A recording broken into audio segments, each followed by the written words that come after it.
Muy buenas, bienvenidos a este primer capítulo en el que haremos una entrevista con Héctor Donat, CEO de la startup de 5G Fivecom, antiguo pre-sales de una empresa internacional como es Ericsson e ingeniero de telecomunicaciones. Empezamos.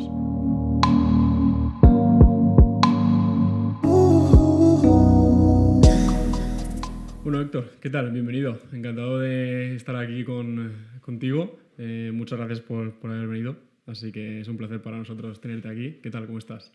Muy bien, gracias por invitarme y creo que es bastante especial que esté aquí en el primero vuestro, así que estoy contento porque todas estas movidas a mí me gustan bastante y bueno, a ver cómo se da esto. Bueno. Sí, esperemos que bien. Al final, bueno, pues nos gusta tener también gente de confianza, pero a la vez con carreras relevantes que nos pueda ayudar también a dar estos primeros pasos con el podcast. Exacto. Así que nada, bueno, ya lo hemos dicho, Héctor es ingeniero de telecomunicaciones, fue ingeniero de preventas en Ericsson y además ahora es CEO y fundador de Fivecom. Entonces, bueno, pues lo primero sería que te presentases un poco más en detalle y también pues tu proyecto de empresarial en este momento, que es Fivecom, también saber a qué os dedicáis. Vale, bueno, pues a ver, yo empecé la carrera de teleco allá por los 2000 más o menos. Estaba el boom ahí de la tecnología, todo el mundo quería hacer cosas tecnológicas y tal, y bueno, fue un poco fácil, ¿no?, elegir ese camino en mi caso. Luego ya pues acabé la carrera, me fui a Vodafone en plan becario, empecé allí, yo llegué a Vodafone pensando que iba a tener ahí tecnología punta y tal, y lo primero que me dieron fue una Excel y bueno, tenía que poner en la Excel todos los recursos de la red que estaban disponibles y tal. Bueno, al final generé yo una base de datos y bueno, hice un poco un proyecto basado en eso, proyecto final de carrera, basado en análisis y asignación de recursos en la red de Vodafone. Y bueno, después de esa experiencia me contrató Orange porque no había muchos ingenieros especializados en ese tipo de soluciones a través de Nokia. Estuve una temporadilla así en Nokia como consultor en Orange y ya luego me salió la oportunidad de saltar a Ericsson, con lo cual bueno, me moví a Ericsson porque bueno, en ese momento creía que era una oportunidad, aunque no tenía ni idea de esa empresa que era en aquel momento. Y finalmente, después de una larga experiencia en Ericsson, que pues ya decidí un poco venirme un poco más a Valencia y me ofrecieron liderar una empresa nueva, tecnológica, sobre 5G, 6G, innovación, tal. Y bueno, pues eso es lo que hice. Me vine a Valencia con mi familia y empecé una nueva aventura aquí. Pues cuéntanos en qué consiste esa aventura, un poco más sobre qué hacéis en Fivecom. Pues bueno, a ver, lo que hacemos básicamente somos una empresa que conecta cosas en general, o sea, el mundo del Internet of Things, básicamente, y sobre todo estamos muy centrados en tecnología 5G. Al 5G lo que le pasa es que es una tecnología que realmente sirve para la industria y que todo el mundo está pensando en que se van a desplegar millones de redes privadas 5G en industria, pero luego hace falta aplicaciones, ¿no? Entonces Fivecom lo que hace es encontrar esas aplicaciones para la industria que están basadas en 5G, o sea, da contenido a lo que serían las redes privadas 5G en la industria, ¿no? Es como, por ejemplo, tú no comprarías una tarifa móvil o no pagarías por ella si no tuvieras un WhatsApp o un Facebook, ¿no? Claro. Pues básicamente es lo mismo. Nosotros generamos aplicaciones y contenido para esas redes industriales 5G. Eso es lo que hacemos. Pues está genial la introducción y te lo agradecemos, pero yo creo que antes de entrar en materia, has mencionado la carrera de Teleco. Te vamos a preguntar cuál fue tu decisión por dirigirte hacia el sector tecnológico. ¿Cuál fue esa razón, esa motivación? Bueno, a ver, yo tenía bastantes dudas porque no tenía ni idea. Yo hice qué época BUP, COU, todo esto. Llegó el selectivo, acabé el selectivo y no sabía qué hacer tampoco. O sea, no había mucha... Sí que es verdad que pequeño me gustaba mucho trastear, pues tuve muy pronto un Amstrad y iba con los cassettes cargándolos para aquí, para allá. Luego vino el Microsoft y tal, el primer ordenador Microsoft que llegó ahí en mi pueblo. Estaba yo. Mi padre gastaba todo el dinero en eso, básicamente. Entonces yo me dedicaba pues a trastear con cositas, ¿no? Entonces llegó ese momento decisivo, acabas el selectivo, has aprobado, tienes nota para hacer 2 o 3 cosas, que fue la suerte que tuve. Y estaba pues entre industriales, medicina y teleco. O sea, las 3 grandes del momento. Las 3 grandes de aquella. No te podía ir mal. La Santísima Trinidad. Entonces yo me di cuenta de que, bueno, medicina era como tratar mucho con personas, que no era, en ese momento yo veía que no. Te gustaban más los ordenadores, ¿no? Me gustaban más los ordenadores. Pues suele pasar. Por lo que al final, entre industriales que había dibujo técnico y teleco, pues dije, bueno, pues voy a probar teleco. Había un boom muy grande en 1999, 2000 aproximadamente. Yo creo que ahí estaba muy fuerte. Luego en 2001 directamente se fue todo al garete prácticamente. O sea que estando en la carrera me decían, no vas a trabajar en nada. Pero bueno, en ese momento pues me decidí y... Genial. Y bueno, justo en ese momento Teleco tenía fama por ser la carrera de las carreras más duras, ¿no? ¿Cómo viviste esa experiencia? Pues tal cual. O sea, Era verdad, ¿no?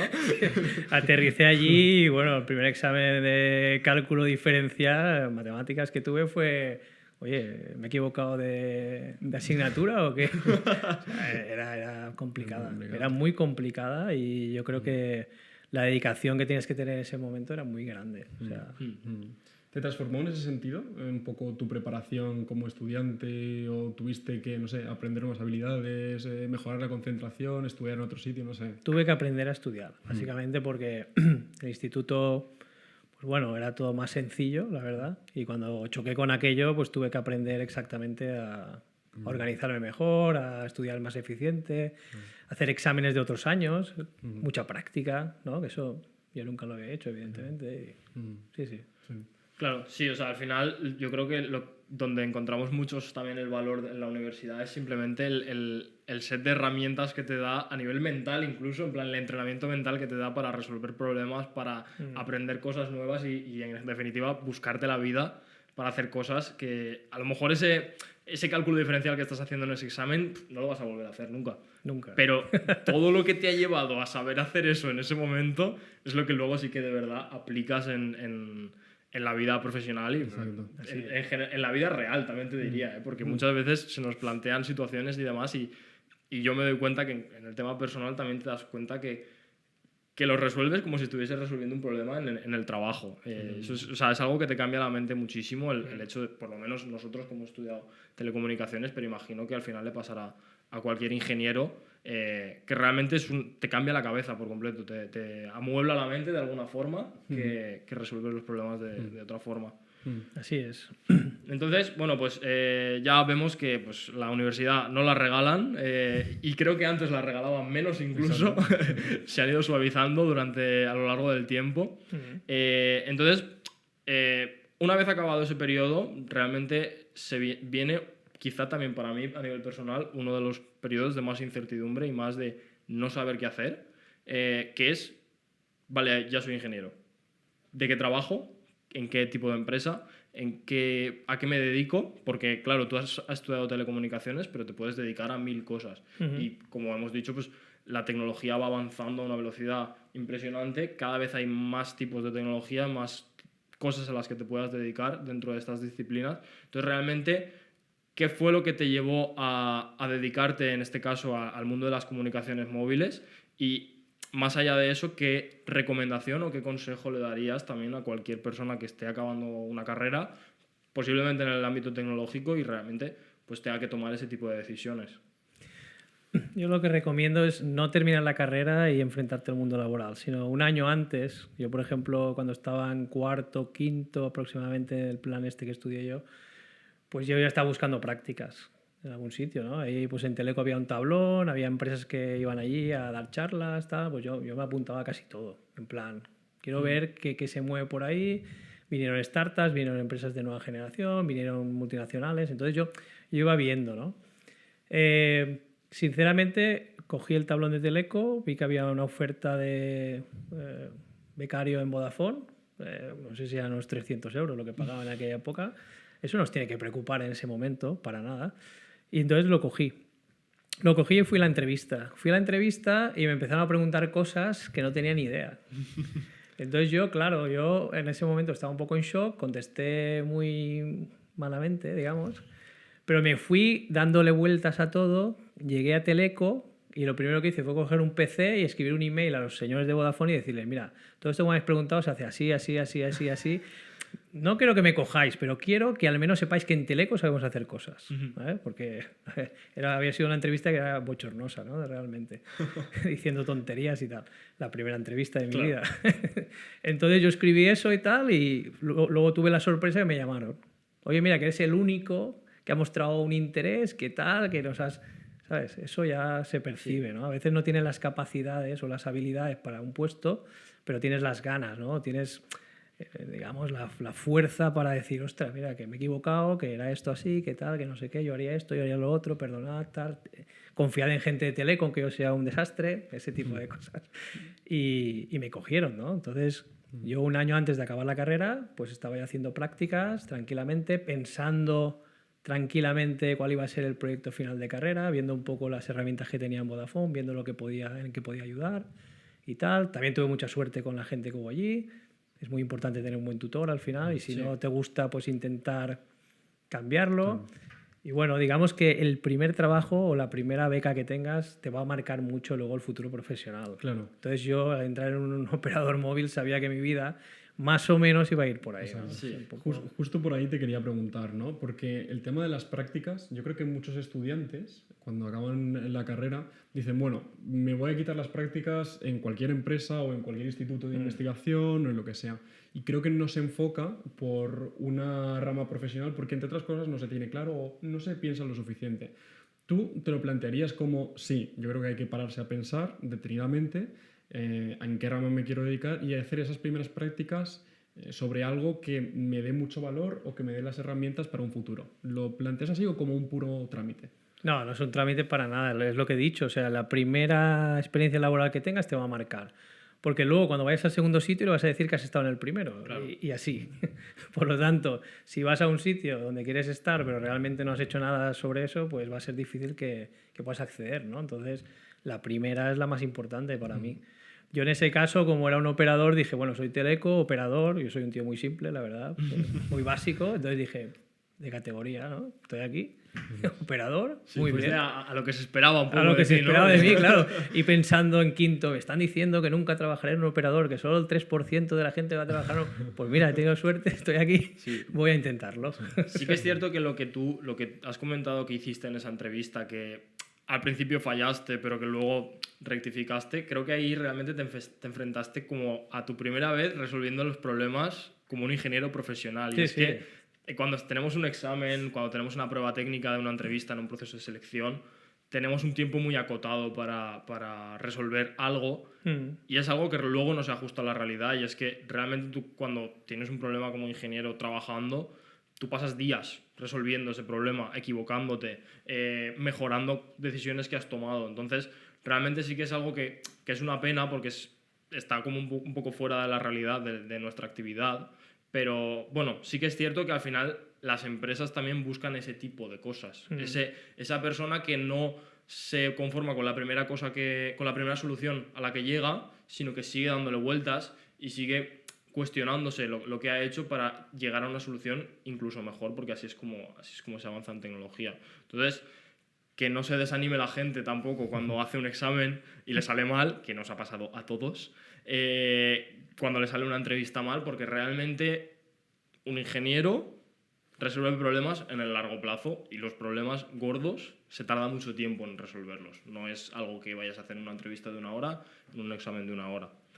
Así que nada, pues esa reflexión quería compartir yo con vosotros, Totalmente, porque realmente es algo que luego la gente también se sorprende y se desmotiva muchísimo, yo creo, también cuando estudia. Entonces, dar un poco de esperanza también a todos esos exámenes que crees que has sacado un 5 y has sacado un 2. Sobre todo los alumnos de Teleco, ¿no? Que siguen padeciendo un poco en sus carnes. Yo creo que muchísima gente sigue padeciendo eso, ¿eh? Pero bueno, sí. Entonces, bueno, háblanos un poco más. Ya has hablado un poco de las prácticas, sobre el tema de la asignación de recursos en redes. Y la verdad es que es súper interesante el hecho de ya de primeras entrar en una empresa de ese tipo, de ese calibre, digamos, en Orange o Vodafone, que al final son empresas muy grandes con procesos y estructuras muy complejas y demás. Entonces, ¿cómo es el trabajar en ese tipo de empresas y cómo realmente crees que hoy en día también se puede llegar a conseguir esas prácticas, a incluso conseguir ese puesto un poco más fijo, un poco más establecido, en empresas que a lo mejor cuando eres más junior y cuando acabas de salir de la carrera ves quizá un poco inalcanzables? A ver, yo pienso también que una cosa siempre te lleva a otra. O sea, que no la gente, lo que tú decías, que no se desanime, por Dios, tal. No, o sea, tú empiezas con algo, una práctica que estás haciendo en alguna empresa, igual no es perfecta, no es lo que tú buscabas y tal, pero eso te va a llevar a otra cosa. Entonces, evidentemente, el estar en Vodafone con la práctica, que fue suerte o fue quizá porque yo tenía miedo de enviar el email en ese momento, estaba como diciendo, ostras, este tío piensa que soy un psicópata o no sé qué va a pensar de mí, ¿no? Esta gente. Pero al final dije, voy a hacerlo porque creo que, no solamente por mí, por la gente que luego, por si no vuelven a poner en el tablón de anuncios los de Vodafone, que están buscando gente. Imagínate lo ignorante que era yo, ¿no? Esa gente, claro que busca gente de Teleco. Pero bueno, yo lo intenté y tal. O sea, que lo primero que digo es que no tengáis nunca vergüenza de hacer nada ni de hacer esos movimientos, porque la mayoría de veces que haces un movimiento así, se te reconoce, Sí. ¿vale? 100%. Pero una vez estás ahí ya con esa experiencia, tú imagínate que a mí, cuando pasé a ser consultor en Orange, que era pues, a través de Nokia, o no sé si era Siemens, o bueno, alguna empresa que había allí de consultora, pues básicamente el jefe que tenía yo en Vodafone me redactó el currículum.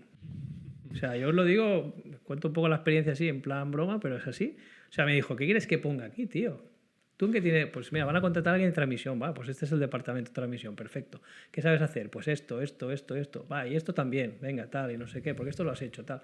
Y te van ayudando, o sea, una vez estás ya ahí metido, ¿no? Pues vas generando ese networking que no tenías cero. Hoy en día está muy de moda el networking, el LinkedIn, no sé qué, pero bueno, ya existe eso antes. Para que en los 90 era a nivel personal. Pues este señor empezó a redactar todo y mandó el currículum directamente a los de Siemens o a los de Nokia, en aquel momento no me acuerdo cómo se llamaban, y básicamente pues les dio esa información. Dijo, mira, aquí tengo un tío que tiene este perfil y es justo lo que estáis buscando. Y va recomendado por mí. Qué guay. Claro. Y estaba allí 6 meses. O sea que coges eso, te vas allí, te vas a Orange y conoces a más gente. Y empiezas a conocer a alguien que conoce a alguien que estaba antes en Vodafone, que ahora está en Orange, que tal, que no sé qué. Conocí a una persona que se llama José Miguel Bernet, por ejemplo, que luego siempre hemos ido juntos, estuvimos juntos en Orange. Él era mi jefe en Orange. Luego pasó él a Ericsson, pasé yo a Ericsson. Ahora está dando clases en ESIC, yo estoy dando clases en ESIC. O sea que ese networking, esa bola, la vas haciendo grande a medida que te vas moviendo, evidentemente. Al principio no tienes nada, pero poco a poco la vida te va llevando un poco a lo que necesitas, ¿no? Entonces, yo lo veo así, primero el 1, luego el 2, luego te van llegando cosas. Además, esa red de contactos que tú dices es como más real, más genuina. O sea, ahora es una bola de paja. O sea, tú tienes 500 contactos en LinkedIn, pero a lo mejor has hablado con 50 o 60. Entonces, muchas veces pasa eso, que las relaciones que más te marcan y que más lejos te pueden llevar son las que construyes en ese tipo de ámbitos. Relaciones personales, hoy en día creo que se está perdiendo un poco. Y creo que al final es lo que te marca, ¿no? Es el hablar con alguien, el interactuar, el saber que estás ahí. Así van surgiendo las cosas. O sea. Y déjame preguntarte por el cambio de Vodafone a Orange. ¿Crees que supuso un cambio muy grande en la práctica o en el aprendizaje de habilidades, nuevas habilidades? ¿O en ese momento estabas preparado para ese cambio? A ver, preparado 100% no. Nunca estás para ningún cambio, para ninguno de los que he hecho en mi vida. Tampoco he hecho tantos, pero bueno, los que he hecho me he dado cuenta de que me faltaban habilidades y tengo que aprender cosas nuevas. Pero bueno, tenías una base. Entonces llegabas allí y... ¿Tú has hecho esto alguna vez de diseño de radioenlaces? Sí, por supuesto. Claro. Llegas allí, lo ves, tal. Era la misma herramienta que tenía en Vodafone. Bueno, muy bien, tal, empezabas y tal. Pero luego aprendías. Cada uno tiene pues sus bases de datos, sus historias, la forma de trabajar, cómo se organiza el departamento, con quién tienes que hablar, con quién no. Son habilidades, ¿no?, que vas aprendiendo cómo moverte dentro de la organización, claro, básicamente. Claro. Eso es muy importante, sobre todo cuando estamos trabajando, ¿no?, en Big Techs o en compañías muy grandes, intentar, no sé, mimetarte o adaptarte un poco al entorno, ¿no?, mejor dicho. Sí, o entender cómo funcionan las cosas, porque nosotros somos telecos y muchas veces la gente peca de no hablar con nadie, está ahí un poco... No, al revés. Yo creo que lo que tienes que hacer es entender cómo funciona el ecosistema en una empresa y adaptarte a él. O irte a otra, evidentemente. Claro. Sí, vale. Y por hablar de esos cambios, ahora sí que viene como el salto grande, yo creo, que fue ese salto a Ericsson, que es la empresa en la que estuviste pues 15 años.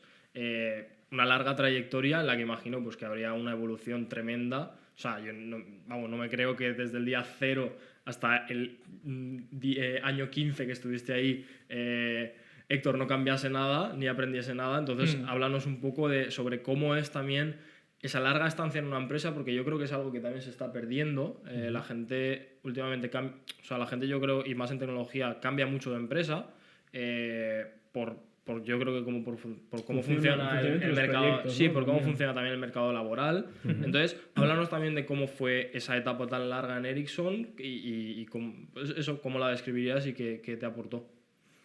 Bueno, a ver, Ericsson fue un cambio importante, yo creo, aunque al principio cuando saltamos a Ericsson, tanto José Miguel como yo, repito, que hacíamos vidas paralelas, en teoría, pues básicamente llegamos allí y bueno, no teníamos el mejor contrato, ni teníamos las mejores condiciones, ni... Eso también que no... Lo hablo porque la gente joven hoy en día ya quiere llegar a un sitio y ganar 1 millón de euros, ¿no? Al menos o algo así. Complicado. Yo creo que está complicado. Y bueno, al final es una empresa como... Pero teníamos unas condiciones, pues bueno, no muy buenas. Yo entré en Vodafone con 300 euros, me pasé a Orange, no sé si eran 1000 y pico euros al mes, y yo era súper feliz porque era estudiante, ni tenía hijos ni nada, vivía en casa de mis padres prácticamente, o sea que estaba encantado. Y luego Ericsson era un poco más de lo mismo. Ganabas un poco más, no sabía esa empresa muy bien a qué se dedicaba, pero bueno, me metí porque vi que tanto personas de mi entorno como tal estaban moviéndose allí y bueno, decidirme allí. Una vez estás allí, evidentemente lo primero que hacía era prácticamente lo mismo que hacía en Orange. Diseñaba radioenlaces para la red de MásMóvil. Bueno, en aquel momento se llamaba Esfera al principio. Entonces, no había ni una piedra en Valencia. Entonces, para mí, lo más interesante de Ericsson no fue que era Ericsson, sino que yo iba a diseñar la red de radioenlaces de Esfera, ahora MásMóvil, la iba a diseñar yo desde cero. O sea, íbamos a las fincas de Valencia, los edificios, donde hay que poner las antenas, que hay que hacer aquí, tal, la red desde cero, ¿no? Eso para mí, en el currículum, yo vi claramente que era diferencial. O sea, he creado una red desde cero, 4G, la parte de transmisión es la que yo hacía, entonces súper contento. ¿Qué pasa? Que al año y medio me avisan que tengo que ir a Madrid, estaba ahí el director del departamento de transmisión, no sé qué tal, y dice, bueno, chavales, aquí no hay trabajo para todos. Con lo cual, ¿qué pasa? Bueno, pues que alguien tendrá que salir de la empresa. Llevábamos, yo qué sé, un año y medio, una cosa así. Bueno, pues yo digo, bueno, a ver qué pasa. Bueno, podéis poner esto en el currículum, es muy importante Ericsson a nivel mundial, tal. Digo, bueno, cuéntame lo que quieras, yo me quiero quedar aquí, tal. Entonces salió, por ejemplo, la oportunidad de irme a Colombia. A lo loco, a Bogotá, 3 meses. Con Ericsson. Con Ericsson. Entonces nadie lo cogía y tal, y dije, bueno, este me está diciendo que nos van a echar, tal. Bueno, me voy a Colombia, me voy a Bogotá. Ostras. Y ya está. Entonces me fui 2 meses allí, aprendí una tecnología que era toda la parte de redes móviles integrada en las primeras redes IP, porque antes se utilizaba otra tecnología, ATM y tal. Entonces yo era el españolito que enviaron allí a integrar las primeras RNCs 3G y BSCs 2G sobre IP, que yo no tenía ni idea. Me lo preparé, tal, estuve meses empollándome toda la parte de tecnología de Ericsson y tal. Fui allí, les di un training, integramos las primeras RNCs, BSCs, 2G, 3G, IP, Colombia, en Bogotá, en Panamá, bueno, diferentes zonas, Jamaica, creo que pusimos una también, con Telefónica, con otros operadores y tal. A los 3 meses me vuelvo a España y evidentemente me dicen, bueno, es que como te habías ido y ahora todos tienen su sitio y tal, tú aquí no tienes mucho sitio, no sé qué y tal. Bueno, digo, pues mira, la he fastidiado, ¿no? Por irme. Pero a la semana me llaman de Madrid, vente a Madrid, tal y cual, vamos a empezar a desplegar RNCs y BSCs IP en España y nadie tiene ni idea. Y ahí estabas tú. Y ahí estaba yo como diciendo, oye, yo he integrado 3. Entonces, pues empecé ya un poco a cambiar mi posición de ser un técnico, un ingeniero básico, digamos, diseño, planificación, optimización. Me empecé a pasar a Solution Architect, que es un poco en Ericsson, digamos, como el que diseña redes o el que diseña soluciones, el end-to-end, el que tiene una visión más escala, amplia, sí. Exacto. Y que también lleva al final a los operadores, a los clientes, en plan, oye, mira, voy a hacer un diseño y voy a poner esta radio, voy a poner esta baseband, voy a poner... Bueno, los elementos que te forman el end-to-end. Entonces, del día a la noche o de la noche al día, pues pasé a ser un Solution Architect, más o menos. Sí. También tuve la suerte, porque la vida también es suerte al final, de que un compañero mío salió de la empresa, se fue a Orange, en Madrid, y él era el Solution Architect anterior. Claro. Entonces se juntó con que tenía una capacidad que había aprendido en Bogotá porque había sido el único que se había ido 2 meses fuera, con lo cual os digo desde aquí que hay que moverse. Y hay que, dentro de una misma empresa, no hace falta saltar de empresa a empresa ni nada de esto. O sea, moverse dentro de la misma empresa es súper sano. Y luego, aparte de eso, tuve la suerte de que esta persona pues me dijo, vente a Madrid porque yo quiero que seas el que siga aquí, tal cual, no sé qué cuánto.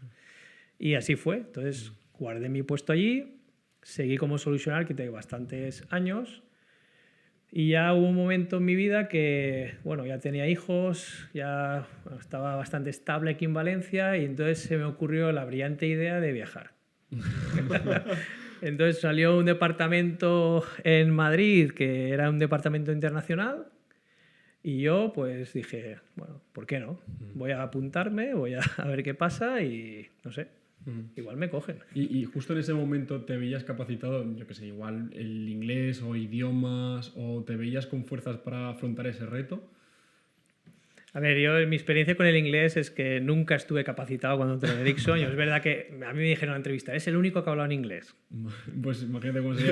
Imagínate las entrevistas que hicieron al resto de la gente. O sea, mi inglés era normal, pero luego sí que es verdad que yo me apunté a esto básicamente porque yo quería aprender a hablar inglés bien, sobre todo un inglés técnico, un inglés que me ayudase luego a abrir otras puertas y tal, pero siempre pensando en Ericsson. O sea, yo ahí era 100% Ericsson. Sigo pensando que es la mejor empresa del mundo realmente, pero Qué guay.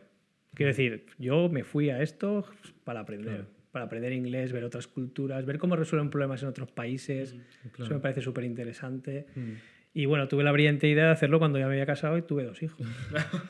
Se complican las cosas, ¿Cómo fue ¿no? esa experiencia? Claro. Aguanté 4 años. No iría tan mal. Mi mujer es una santa. La verdad. No, sí, está bien, porque al final lo que denota eso es la constante curiosidad y las constantes ganas de hacer más cosas y hacer cosas distintas. La capacidad de aprendizaje, ¿no? O sea, Sí. me parece increíble esa lucha por adaptarte al entorno y conocer más, o ese espíritu, ¿no? De superación. Ahí hice 2 cosas. Una, aprender inglés, conocer otras culturas, otros operadores. Estuve en 46 países en 4 años, más o menos. Ostras. O sea, había semanas que dormía en uno, me levantaba en otro y, en fin, que estaba un poco mareado. Me asomaba a la ventana del hotel a veces a ver dónde estoy. O sea, sí que fue una época curiosa y yo estuve muy divertido. En mi casa no estaban tan contentos, pero vamos, yo le explicaba a mi mujer, es algo que tengo que vivir porque es que necesito progresar en mi carrera, ¿no? Entonces, para mí fue una experiencia muy, muy buena, muy buena. ¿Y cuál fue el país que más te marcó, por ejemplo, en la manera de trabajar, en la manera de, no sé, una sociedad un poco más distinta? Alguna anécdota habrá, seguro. Sí, hombre, hay. 46 países, alguna habrá. Alguna puedo contar, otras no. Bueno, alguna que puedas. Pero a ver, sí que es verdad que, por ejemplo, a mí Bahrein, a mí los países árabes, la verdad que me chocaron mucho. Sí. Chocaron mucho porque es un cambio cultural muy grande. Yo creo que... ¿De qué año hablamos, más o menos? ¿Qué época? Pues no sé, igual 2008, 2009... Vale, o sea, hace ya. Sí, hace ya. Bueno, pero tampoco tanto. Claro. Sí, es que el 2008 está ahí, ¿eh? Entre el 8 y el 11, no recuerdo claro, tampoco, pero... De todas formas me chocó mucho la cultura porque, a ver, evidentemente, tú ibas a un centro comercial y todas las mujeres iban tapadas hasta los ojos, Claro. básicamente, de negro además. Entonces, claro, a ti te lo han contado y bien, pero cuando llegas allí y ves todo así, todos los días, durante meses, claro, es muy chocante. Entonces, también la cultura luego a nivel de meeting con ellos, pues evidentemente cuando había una mujer en la mesa y hablaba, Ya. era como yo quería escucharla, pero alguien ponía la mano, o, ¿sabes? Había situaciones muy raras, que no se entienden en una cultura como la nuestra. Claro. ¿Vale? Entonces, a mí sí que me chocó mucho esa experiencia. A la hora de negociar también sí que aprendes en diferentes países la cultura que tienen, ¿no? Por ejemplo, en Dubái o en Bahrein, pues igual, mira, estas son las funcionalidades que tiene nuestro producto y tal y cual, no sé qué, lo presentabas con buena fe, no, pues tiene que hacer esto. Ya, pero es que esto no lo puedo hacer, pues ¿cuánto vale? No, pero es que no lo puedo hacer, no, pero yo te pago lo que necesites, no, pero es que no lo va a desarrollar. Sí. ¿Por qué no? Si yo lo pago, ya, pero entiéndeme. No lo entendían tampoco ese tipo de cosas, entonces... Bueno, pues hubo ese tipo de... sobre todo en esas zonas. Luego, por ejemplo, en Latinoamérica, por ejemplo, para mí es... yo qué sé, digamos que el lugar más interesante donde puedes ir a nivel mundial, yo pienso que yo estuve en Brasil, estuve en Colombia y creo que la cultura allí es muy, muy parecida a la española, pero incluso te diría que más abierta, ¿no? Sí. En el sentido en que, bueno, que te acogen por todos los sitios, vayas donde vayas te dan de comer, te dan de beber, vas a las mismas fiestas que ellos, no sé, era un ambiente como muy amigable, ¿no? Sí, son muy sociales. Muy en general, sociales. sí. Entonces sí que te digo que las experiencias que tuve allí, fuera anécdotas, fueron muy, muy interesantes. Anécdota en Colombia, por ejemplo, clara. Pues cuando íbamos a la discoteca, oye, español, ven aquí, habla tú, porque como eres español no nos van a dejar entrar a todos. Sin embargo, si subes a un taxi, no hables porque nos van a subir la tarifa. Claro. Pues ese tipo de cosas son las cosas que te Sí. chocan, ¿no? Sí, en general el hecho de viajar, hombre, siempre está bien, y si encima te desarrollas profesionalmente en otro entorno cultural, vamos, yo creo que Aprendes nuevas culturas. es una experiencia completamente más Sí, enriquecedora. a mí me gustaba que tenía billetes siempre de vuelta. Quiero decir, Claro. yo iba a un sitio con 2 semanas de trabajo, una semana, se podía extender algún día, unos meses, pero... O sea, al final tu cargo era un poco el vender soluciones de Ericsson basado en España, pero tú las vendías en el extranjero, por así decirlo. Yo daba soporte a cuentas en el extranjero para poder, digamos, fidelizar a los clientes o introducir la tecnología a otros clientes. O sea, nuestra expertise lo llevamos por todo el mundo. Sí. Y yo ahí pasé de transmisión era al final radioenlaces, comunicaciones y tal, pasé a radio indoor. O sea, mi salto no solamente era a nivel global, que iba a ir por el mundo viajando y tal, sino que también aprendí radio. ¿Vale? Tuve un compañero que se llama Nadir, que era un genio, digamos, en la parte indoor, y que, bueno, ya no está con nosotros, lamentablemente, pero bueno, este me enseñó todo lo que tenía que saber sobre radio. Con lo cual, yo di un cambio brutal en cuanto a conocimiento y en cuanto a aprender un poco, salir del huevo, hablar en inglés, conocer otras culturas, saber negociar. Eso me cambió mucho, la verdad. No, total. ¿Y en un país como Rusia, por ejemplo? ¿Se me viene a la mente? ¿También has estado? No estaba en Rusia. No. No estaba en Rusia. Vale, y a mí, a raíz de todo esto que estás comentando, que al final es como súper interesante y es algo que como muy idílico, el hecho de desarrollarte profesionalmente en países, en el extranjero, conocer tantas culturas y demás. Claro, yo creo que tú puedes hacer una comparación bastante justa entre cómo es trabajar y cómo es desarrollarte profesionalmente en España y desarrollarte profesionalmente en otros países. ¿Realmente crees que España es un buen país para desarrollarte profesionalmente? ¿Hace falta salir para encontrar mejores oportunidades y crecer? O sea, ¿crees que vale la pena quedarse aquí? ¿Crees que vale más la pena irse durante un tiempo y volver? ¿Irse para siempre? ¿Cuál es tu visión sobre esto?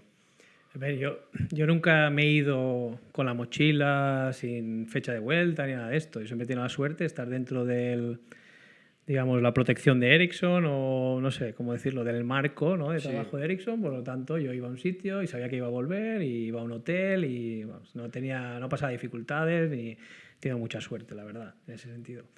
Pero sí que he notado una cosa, que creo que los ingenieros españoles están mucho más capacitados que la media internacional. Sí. Por expresarlo de alguna forma. O sea, incluido Alemania, Francia, o sea, me da igual, cualquier país. Yo he visitado muchos países y te puedo asegurar que nosotros, tanto Nadir como yo, llegamos a ser los SMEs, Such Expert Matter, de indoor a nivel mundial, con los suecos, con Suecia. Entonces, sinceramente, pienso que estamos muy preparados en este país. Yo pienso así. Luego hay ingenieros de todos los niveles, está claro, pero en general. Y creo que cuando vas a otro país se ve. Y no solamente la capacidad de ingeniería o mental que tenga una persona, sino que los españoles, para mí, somos como cucarachas. O sea, a ti te dejan en un sitio y tú sobrevives. O sea, hacen lo que sea, ¿no? Esa capacidad de sobrevivir, esa capacidad de resolver cosas bajo presión y tal, eso otras culturas no lo tienen. Sí, yo tengo un poco la misma percepción, yo creo. Totalmente. Sí, yo trabajo con gente también europea de otras y los ves que son mucho más cuadriculados, mucho más... Nosotros limitados. Sí, muy camaleónico, Sí, como que te exacto, adaptas. Muy... exacto. Sí, es cierto. Aquí- Al final, quien más se desarrolla, la teoría de Darwin, ¿no? Quien más aprende a adaptarse, la capacidad de resiliencia, que alguna vez lo hemos comentado, sobre todo en este podcast, creo que los españoles sí que tenemos afortunadamente mucho, nos abunda esa capacidad, y creo que en ese sentido sí que podemos sacar provecho respecto a diferentes países. Entonces, yo no sé si es por eso o porque como todo el mundo nos dice o nos menosprecia, este es español, luego se sorprenden, ¿sabes? ¿No? Tiene que ir por ahí. Eso te iba a preguntar. ¿Tú crees que yendo a diferentes países o entre compañeros o a lo mejor de la competencia de otras empresas hablando, ¿te has sentido menospreciado simplemente por ser español con diferentes compañeros? No lo he sentido, era una broma, creo. O sea, yo no me he sentido nunca menospreciado en ningún país ni nada. Pero sí que es verdad que a veces, cuando vienes del sur y vas al norte, pues Sí, a es el veces... estereotipo también. Claro, oye, ¿por dónde saldrá? ¿No? Pero realmente luego, yo por ejemplo estuve en la última fase de esta aventura internacional, estuve 6 meses más o menos, creo que fueron 4 y luego 2, o 4 y 3, 6, 7 meses en Suecia, en Chista, trabajando, haciendo pruebas con las primeras baseband 5G, que son unas... que el móvil, el UI, es como 300 kilos, ¿no? Y lo vas arrastrando por la calle a ver, y tal. Y encantado. Pero sí que es verdad que cuando tuvimos que hacer un negocio con Italia, tuvimos que ir a presentar la red 5G, la red 5G virtualizada, con un UI, hacer las primeras pruebas de milimétricas y de 5G SA, cuando eso no existía. Al que enviaron fue el españolito. O sea, nosotros no vamos a ir a hablar con los italianos. Claro. Y eso, bueno, es una anécdota, pero sí que es verdad que dice, ostras, que es español, que se pega allí con los italianos, ¿no? Y que saque las castañas del fuego. El único capaz de resolver el problema con los italianos es un español, ¿no? Sí, pues somos casi iguales. Así fue, ¿eh? Yo soy objetivo en ese sentido.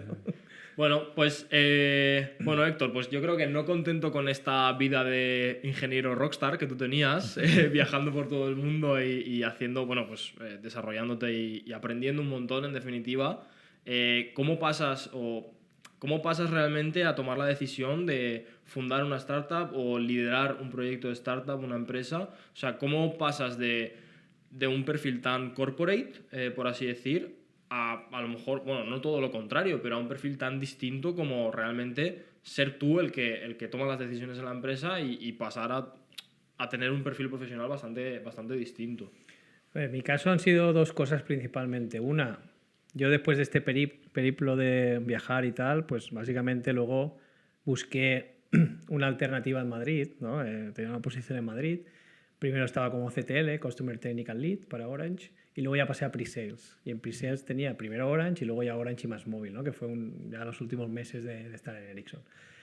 Venía de viajar mucho, venía de estar en Madrid, coger el AVE como si fuera un taxi, pues igual tienes que hacer una RFQ con cliente para desplegar 5G a nivel nacional, una RFQ de bastantes millones de euros o de cientos de millones de euros, y básicamente tienes que estar ahí 24/7, 2 semanas, 3 semanas sin ver a la familia, bueno, que era una situación un poco, oye, has salido de esto, pero ahora tu carrera ha subido de nivel y te requieren más. Claro. Entonces, claro, ya tienes que estar en Madrid. Me permitieron a mí, siendo de Valencia, ir y venir, que eso yo lo agradeceré toda mi vida porque fue una experiencia más. Pero evidentemente al final pues te vas cansando, ¿no? Te vas cansando un poco y vas diciendo, ostras, a mí me gusta mucho el trabajo que hago, pero tengo toda mi vida aquí en Valencia. Claro. Entonces necesitaba... En ese momento no lo piensas, pero de repente surgió pues una oportunidad de decir, ostras, hay una empresa que está saliendo, yo ahora me voy a tomar un tiempo en Ericsson, que fue lo que hice también porque mi familia me necesitaba en un momento determinado. También vino la pandemia y bueno, mi familia me necesitaba bastante en ese momento. Entonces dije, pues bueno, me tomo un descanso en Ericsson, vengo a Valencia, básicamente busco a ver si hay algo y si encuentro algo interesante, bien, y si no, vuelvo a Ericsson y sin problemas, ¿no? He estado un tiempo aquí ayudando a la familia, lo que haga falta. Entonces yo me fui un poco también acomodando a la vida en Valencia, o sea, ya sabéis que Valencia es la mejor ciudad del mundo y tal. No deberíamos decirlo porque viene mucha gente aquí, pero se vive muy bien, se está muy bien, estaba con la familia 24/7 y llegó un momento pues que me surgió, ¿no? Una oportunidad en plan, oye, mira, hay una empresa que está en la Politécnica, que se ha fundado, que el inversor es Aguas de Valencia, que bueno, que van a hacer algo sobre 5G y tal, y no sé qué, investigación, llevar todo eso a la industria. Bueno, digo, bueno, puede tener sentido, no sé. Entonces empecé en FICOM, vi viendo un poco todo lo que había en FICOM, porque evidentemente, imagínate, llegas a una empresa que se ha fundado en la Universidad Politécnica de Valencia, pues ahí tenían tropecientas mil casos de uso, tropecientas mil soluciones, y eso un poco había que aterrizarlo. Entonces, por esa parte yo veía interesante venir a Valencia. Por la otra parte, pues a nivel familiar, por suerte o por desgracia, pues mi padre es empresario de toda la vida. Y a mí siempre me ha gustado el tema financiero, el tema de las empresas, el tema industrial, más que lo que he hecho en Teleco muchas veces. Claro. Bueno, pues dije, pues mira, aprendo empezando una empresa, me desarrollo en una parte que no conozco para nada, que es la parte financiera, solamente lo que había aprendido con mi padre, algún fin de semana yendo con él, hablando y tal, porque yo soy un tío que se hace la declaración de Hacienda desde que tenía que hacerla, o sea, soy un tío, eso me mola mucho. Entonces dije, bueno, voy a aprender otra cosa, además sé de redes 5G, sé de tecnología, pues igual les puedo ayudar a esta gente. Claro. Y nada, entre que era Valencia, que iba a hacer cosas de Teleco y que además iba a aprender a cómo liderar y dirigir una empresa en los números que a mí me gustan, pues no me lo pensé, salté directamente. Antes hablabas un poco sobre la adaptación de los ingenieros españoles y cómo eran de buenos y positivos en determinadas facetas respecto a la competencia de otros ingenieros de diferentes países, ¿no? Hablándolo contigo, alguna vez me has mencionado la capacidad que tenemos los ingenieros en el aprendizaje de ciertas cosas que no entran dentro de nuestro espectro de aprendizaje o por lo menos habilidades. Y entra en esa parte la habilidad o las técnicas financieras, ¿no? Entonces, para ti, siendo ingeniero, ¿crees que ha sido más fácil aprender esa faceta que se requiere como CEO o que una persona que no hubiese tenido esa capacidad? A ver, está mal que lo diga yo porque soy ingeniero, pero creo que es más fácil el camino de ingeniero a CEO que de CEO a ingeniero, o de economista a ingeniero, es imposible. Entonces yo creo que sí. Además yo pienso también que lo que comentabas antes, en la universidad no aprendes grandes cosas realmente que luego apliques, digamos, a tu día a día en una empresa, porque las empresas tienen otra historia, pero sí que te educa mucho a resolver problemas, a analizar, a sintetizar. O sea, tu mente se transforma totalmente. Y creo que para eso un teleco analizando números, por decirlo, un balance o un PIG o tal y cual, pues es mucho más estricto, mucho más analista, mucho más, no sé, exacto. Por ejemplo, ahora viene un economista y me empieza a hablar y confunde un término y, oye, ¿esto que estás diciendo qué significa? ¿No? Y, no, pero esto es lo mismo, ¿no? No, no es lo mismo, ¿no? Es que no es lo mismo. Sí. O la gestora que nos lleva las cuentas, por muchas veces, oye, que esto no va aquí, esto va aquí, ¿sabes? Porque tal, plan contable, no sé qué. O sea, nosotros somos mucho más cuadriculados, mucho más perfeccionistas, diría yo. Entonces, si te gusta, yo creo que es fácil de moverte. Y como CEO, ¿qué habilidades crees o consideras que son las más importantes viniendo de una empresa Big Tech? Pero como CEO ahora de FICO, claro. CEO de Big Tech es otra cosa. No, CEO de FICO. CEO de Big Tech, ojalá. Bueno, yo estoy bien. Estoy bien como estoy, la verdad. Bueno, pero nunca se sabe el día de mañana. No sé. Bueno, en fin, eso dará para otro podcast. Sinceramente, a ver, yo lo que pienso es que no solamente tienes que tener habilidades tecnológicas y financieras y tal, sino que también tienes que saber relacionarte. Y tienes que saber hacer una cosa que no todo el mundo, cuando es ingeniero, sabe hacer, que es simplificar los mensajes que envías a la gente en general, ¿no? Sean clientes, ya sean inversores. Tienes que simplificar mucho los mensajes, bajarlos. El nivel técnico ya no le importa a nadie, eso lo tienes que aprender. Eso lo aprendí yo en pre-sales, en Ericsson, claramente. El primer día que hablé con el CEO de Ericsson, que no voy a mencionar el nombre, pero pues me dio a ver que yo le estaba contando una película muy técnica y me dijo, pero ¿aquí cuánto dinero vamos a ganar? ¿No? Pues es eso. Ya. O sea, ¿de aquí qué vamos a sacar, señor? Me estás aquí contando tus obras y milagros, pero yo, ¿cuánto ganamos de esto? ¿O qué vamos a perder? ¿No? Pues entonces eso es lo que un ingeniero tiene que desarrollar para poder llevar una empresa tecnológica. Simplificar las cosas, simplificar los mensajes y centrarte realmente en qué nos beneficia esto, ¿no? Más que en la parte tecnológica, que ahí está, y hay gente mucho más inteligente que yo en Ficom que se dedica a innovación y a hacer cosas súper chulas, ¿no? Sí, al final es eso. O sea, creo que es bastante común el hecho de ese perfil ingenieril, ese perfil técnico que acaba en un perfil más ejecutivo, más directivo de una empresa o incluso fundador de una empresa tecnológica.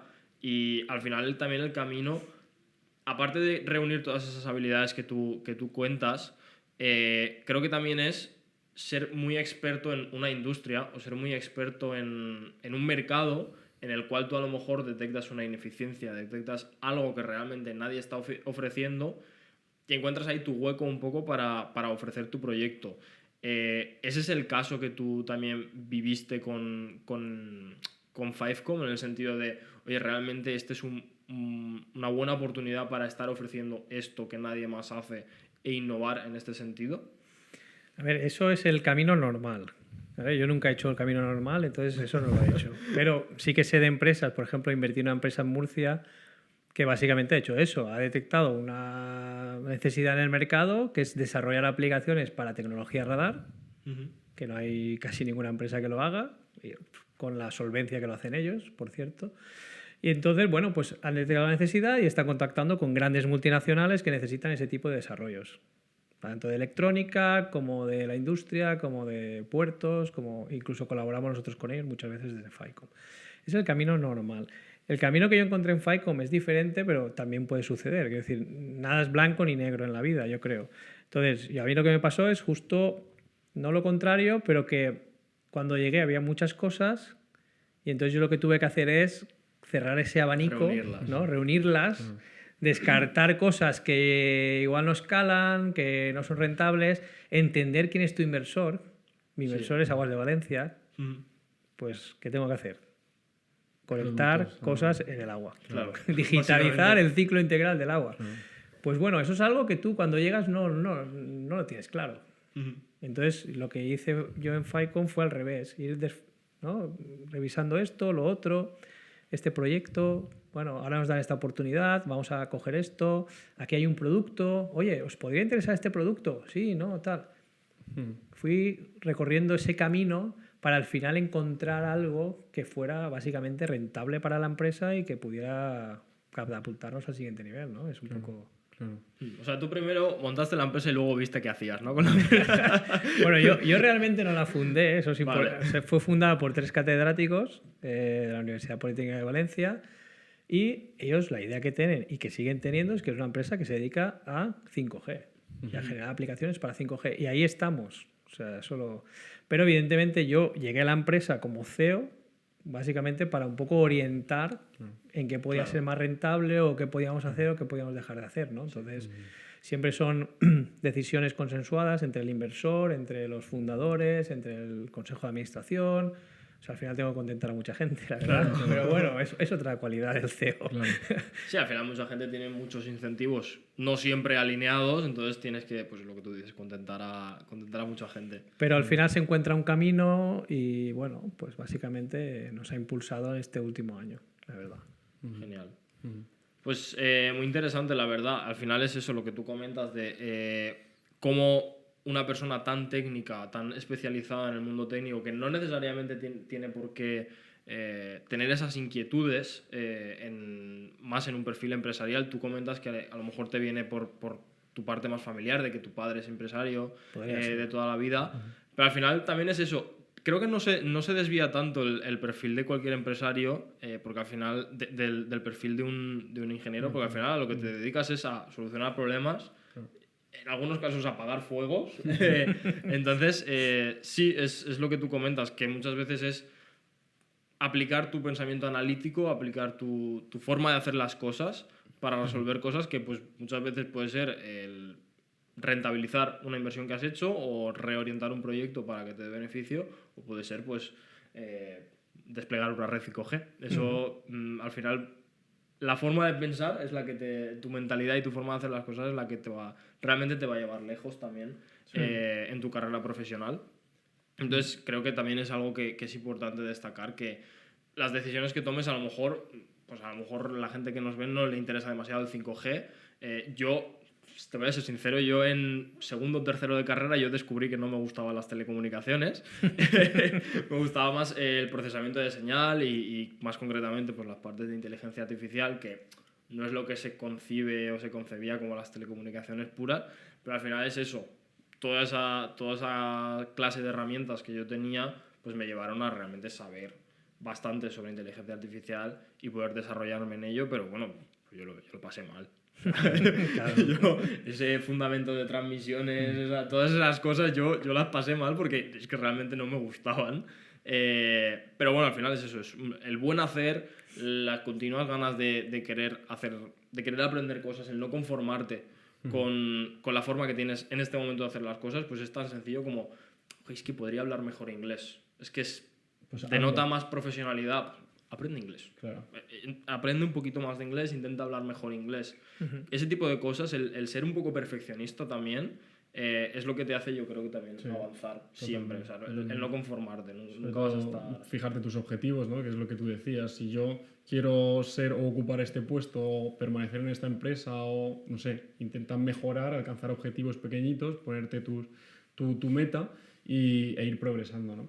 Yo quería preguntarte un poco, estábamos hablando ahora de cómo ser CEO, las habilidades y demás. Hoy en día, ¿cómo ves de viable el hecho de emprender? Es decir, que un alumno recién graduado de la carrera o de un máster diga, pues mira, yo tengo una idea y voy a intentar montarla. ¿Lo ves viable en la situación de España o en la situación de, no sé, cuál es tu pensamiento sobre eso?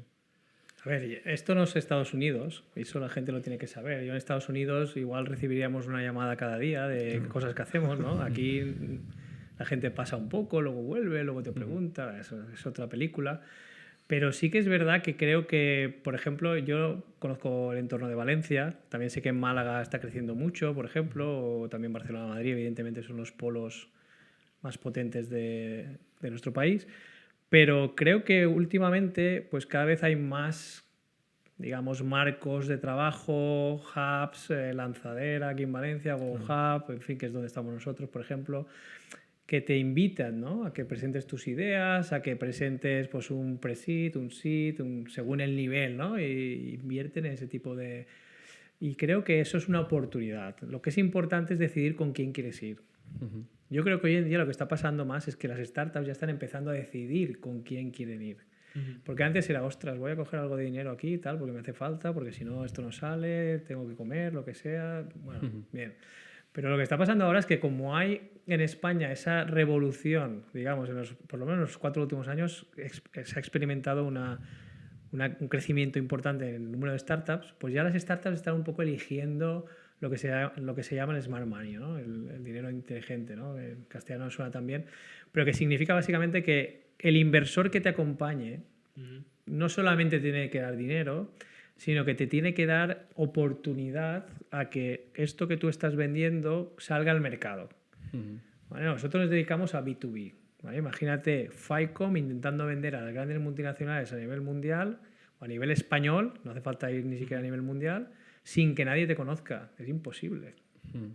Entonces, o te mete de lleno en esto el inversor, o te abre puertas y tiene contactos y hay una cierta confianza por la inversión que se ha realizado, o es imposible. El primer año de una empresa o segundo año de una empresa, ¿quién va a contratar tus servicios en B2B? Sí, estamos intentando, yo creo que te imaginas la figura del partner, ¿no? En este caso, o bien que sea a través de un proyecto de lanzadera, ¿no? O a través del propio el que gestiona la empresa, ¿no? O el propio consejo de administración, si tiene socios o ha entrado con un respaldo, pues utilizarlo, ¿no? O sea, que no sea dinero por dinero. Exacto. Que sea básicamente, oye, voy a entrar aquí porque creo que esta gente me va a abrir oportunidades de negocio con la idea que yo tengo. Sí, entonces, que no siempre es tener el dinero en caja, sino también esas puertas que se te pueden abrir por quién te ha dado ese dinero y quién te ha depositado su confianza en tu proyecto. Y también te quería preguntar un poco sobre este mundo de las startups. ¿Crees que es muy importante la capacidad de pivotar, ¿no?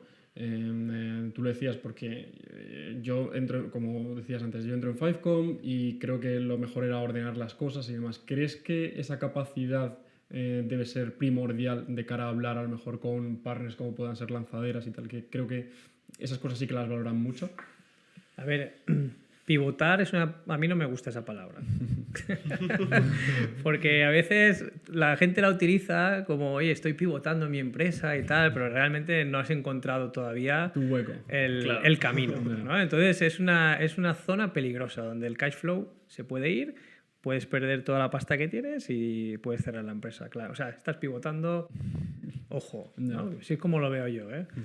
Luego hay pivotaciones que salen bien y tal. Pero lo que has dicho es importante. Creo que al principio en una startup, sobre todo cuando tienes esa inversión inicial, es el momento de sentarse, reflexionar y pensar bien y decir, ¿qué vamos a hacer? Ahora ya tengo el dinero, alguien confía en mí, me puede abrir estas puertas, podemos hacer esto, podemos hacer lo otro, lo que sea, pero tenemos que definir un camino. ¿Vale? Si después de 1 año, 2 años, 3 años empiezas a pivotar, tienes un problema, porque el dinero no es infinito. ¿Y en ese camino te plantearías varias opciones o simplemente seguir ese camino? A ver, nosotros en FICOM el problema, entre comillas, que hemos tenido, o la suerte, no sé, es que el 5G es muy transversal. Entonces podemos atacar diferentes verticales con la misma tecnología, al final. Claro. Entonces siempre hemos tenido ahí de hecho ahora estamos en tres verticales principalmente: puertos, movilidad y aguas. Y nos hemos centrado en eso porque creemos que, bueno, hemos hecho un estudio de escalabilidad, hemos hecho un estudio de cómo el producto nuestro se puede adaptar a diferentes verticales sin cambiar mucho la producción, o etcétera, etcétera. ¿Vale? Entonces sí que podemos hacer eso, pero la mayoría de startups hacen una cosa y la tienen que hacer muy bien. Claro. Porque si no, no hay negocio. Y si no hay negocio, nadie te invierte. Y si nadie te invierte, bueno, estás muerto, básicamente, ¿no? Entonces, pivotar está muy bien, pero con control. Vale, y ahora yo quiero hacer una pregunta. Aquí a lo mejor te voy a pedir disculpas, te vas a tener que mojar un poquito, ¿vale? Y es que tú experimentas en tus carnes, en tu día a día, cómo es gestionar una startup, entendiendo una startup por una empresa emergente, de un tamaño más reducido y que realmente, pues eso, necesita... No tiene unas estructuras tan establecidas y el futuro quizá es un poco más incierto, por muy bien que vaya la empresa. Entonces, en ese sentido, ¿qué piensas tú que se podría mejorar en el marco que tenemos hoy en día en nuestro país, en España, o quizá más a nivel local, en Valencia, para dar más facilidades a las startups y a las empresas para que puedan crecer y realmente sean viables y aporten beneficios a quien está invirtiendo en ellas? A ver, la mayoría de startups lo que hacen es, para ir creciendo, cuando tienen un cash flow negativo o cuando gastan, simplemente, van haciendo rondas. ¿Vale? Eso es muy común. Entonces van preparando rondas, año tras año van preparando rondas, van vendiendo parte de la empresa, digamos, ¿no? Sí. Y bueno, pues hoy vendo el cuarto de baño, mañana el comedor, pasado... Al final, ¿la empresa de quién es? Pues no es mía. ¿Vale? Entonces al final, bueno, sí, igual has hecho algo de cash out, pero normalmente no, porque el dinero entra en la empresa, entonces te permite vivir 5 o 6 años, pero luego al final, si no eres sostenible, eso no se sostiene, ¿no? Bueno, ahí estará la inversión privada y tal. En cuanto a subvenciones y este tipo de cosas, que además han habido muchísimas gracias al Next Generation, al plan europeo y todo esto de resiliencia tras el COVID y tal, que luego no han sido aprovechadas como debieran seguramente, por todo lo que vemos en noticias y todo esto, pero independientemente de eso, creo que una startup a día de hoy no tiene oportunidad de coger esto, ¿no? De coger estas subvenciones que llegan. En el marco europeo es muy complicado porque hay mucha competencia. Suerte que tenemos en FICOM, que tenemos gente maravillosa que sale de la Universidad Politécnica de Valencia, que está todavía haciendo propuestas para Europa de innovación, y estamos aprovechando a esta gente ¿para qué? Para ganar propuestas. Tenemos un networking muy grande, ya sea Nokia, ya sea Ericsson, ya sea Huawei, ya sea Telefónica, en fin, infinidad de empresas que confían en nosotros porque hemos trabajado, porque la gente que tengo yo ha trabajado muchos años con ellos, y básicamente tenemos la suerte de estar ahí, pero no todo el mundo puede estar ahí, entonces eso ya lo descartaríamos.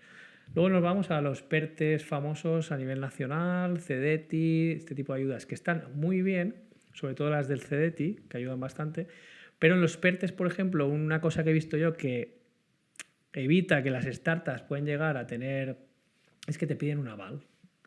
Un aval, o te piden, por ejemplo, que si tú vas a recibir 100.000 euros, pues que tú avales esos 100.000 euros. Vale. Con lo cual, tienes que tener 100.000 euros en caja porque vas a un banco y el banco no te va a avalar si no tienes en caja 100.000 euros como congelados. Se llama pignoración. ¿Vale? Sí. Es algo que vas aprendiendo a medida de darte leche, cuando te enfrentas con los bancos, que también da para otro podcast. Entonces, ¿qué pasa? Que ese dinero que tengo congelado es justo el dinero que me van a pagar, con lo cual no puedo usar ese dinero para el día a día, lo tengo congelado y me lo van a pagar. ¿Cuándo me lo van a pagar? En diciembre, pero te lo pagan en abril. Ya. Entonces, bueno, hay ineficiencias y es difícil, te la juegas mucho. Ha habido empresas que han quebrado. Solo por eso. Startups claro. que han quebrado por eso. Sí, porque han roto caja por timing, básicamente. O directamente lo que ha pasado en Valencia, una empresa muy grande y tal, lo que hizo fue, sí, voy al PERTE y luego no fue. Pues no va, todos los que tenían ahí su esperanza de vida, de repente la han perdido, ¿vale? Claro. Y pasa igual en el regional. Aquí a nivel valenciano, el IBACE ahora, antes el ABI, digamos, pues tiene en Europa, cuando recibes una subvención, recibes el 70% normalmente cuando empiezas el proyecto. Cuando empiezas el proyecto. No has empezado el proyecto, tienes el 70% del dinero en caja. Ya. Normalmente, ¿eh? Las cosas están cambiando, pero suele ser un 40, un 30, bueno, está bien. Aquí en Valencia lo que pasa, o lo que está pasando, es que estos proyectos del IBACE, del ABI y tal, lo que hacen es pagar a posteriori. Con lo cual tú tienes que hacer todo el proyecto, hacer la inversión, luego justificar y luego te pagan. O sea, no hay un adelanto. Ya. Entonces, claro, una startup tiene que tener un músculo importante. Mucha liquidez. Mucha liquidez. Tampoco te lo dan al 100%, evidentemente. Te lo dan 80, un 70, dependiendo un poco. Entonces, es complicado. Es complicado coger una subvención que al final haga que tu empresa sea viable. Eso en FICOM lo hemos hecho, ¿por qué? Porque hemos tenido más de 7 proyectos europeos en los últimos años. Con lo cual era mucha liquidez rápida, ¿no? Proyectos europeos. Y eso nos ha permitido no financiarnos con los bancos, por ejemplo. Claro. ¿Vale? Claro. ¿Aconsejas la no financiación con los bancos? Yo siempre digo lo mismo, si no te hace falta dinero, no lo pidas. Claro. Regla de oro, ¿no? Regla de oro. A partir de ahí ya cada uno que sepa lo que tiene que hacer, ¿no? No. Y en el sector empresarial, también el emprendimiento, ¿qué crees o cuál es el nicho de negocio que puede ser más rentable? ¿Tecnológico, manufacturing, no sé, energético? Hoy en día, ¿qué crees que puede ser lo más viable? A ver, a nivel global yo creo que la tecnología. Yo tengo claro que, aunque luego antes haya dicho médico, industrial, yo creo que en el mundo tecnológico hoy en día hay muchas oportunidades, cualquier empresa está creciendo muchísimo, haces inteligencia artificial y se dispara en bolsa, bueno, lo que sea, ¿no? Yo creo que el mundo tecnológico es el que más está creciendo. Pero, dicho esto, la parte industrial es súper importante. Es decir, no nos olvidemos que se tienen que fabricar cosas físicas, ¿eh? Vamos a tener todos unas gafas, a vivir en un mundo virtual, eso está muy bien, pero oye, la industria tiene que funcionar, ¿vale? O sea que... hay que apostar también por ello. Sí, vale, pues yo creo que con esto ya tenemos una entrevista. Bastante top. No me esperaba yo una tan buena primera entrevista. Así para sacar apuntes. Sí, muchas gracias por habernos tenido, bueno, por haber venido a nuestro podcast, haber depositado tu confianza en nosotros y bueno, que hayas sido nuestro primer invitado. Contigo vamos a inaugurar la única sección que tenemos de momento. Cuando se nos ocurran más, pues haremos más secciones. Pero bueno, tenemos con el fin de crecer y seguir trayendo gente tan interesante como tú, pues queremos que los entrevistados que nosotros traemos nominen a 3 personas de su red de contactos, es decir, 3 personas que tú realmente puedas hablar con ellas y decirles: oye, pues he estado en este podcast, ha sido, espero que muy divertido, si te apetece ir, y que, pues, si puedes y si no es mucho trastorno, pues que nos puedas ayudar a que por lo menos una de esas 3 personas que nominas, que venga aquí públicamente, que vengan al podcast. Esta no la voy a contestar. Que si yo me lo pienso, tal, nominaré 3, os diré los nombres y tal. La lista. Prefiero preguntárselo a la gente antes de, ¿sabes? Sí, vale, no hay problema. Es respetable. Ahora no puedo decir aquí 3 nombres. Claro. Las gestiones se hacen por las sombras. Se hacen por las sombras. Bueno, pues nada, en cualquier caso, agradecemos... Muchas gracias, Héctor, por venirte, ser el padrino del podcast. No. Gracias a vosotros por invitarme. Exacto. Creemos que esto va a servir sobre todo a la gente, ya sea emprendedora, ya sea recién titulada, a saber un poco resolver esa encrucijada que veíamos antes, gracias a tus consejos o tu trayectoria profesional, porque puede servir de inspiración. Al final es lo que pretendemos por este podcast, así que nada, por mi parte, agradecerte otra vez. Si ayudo a alguien, encantado, Sí. vamos. Muchas gracias. Bueno, pues esto ha sido todo. Esperamos que os haya gustado esta primera entrevista del podcast. Nos podéis escuchar en YouTube, en Spotify y bueno, pues seguirnos también en nuestras redes sociales. Así que nada, un saludo y nos vemos en el siguiente capítulo. Hasta luego. Hasta luego.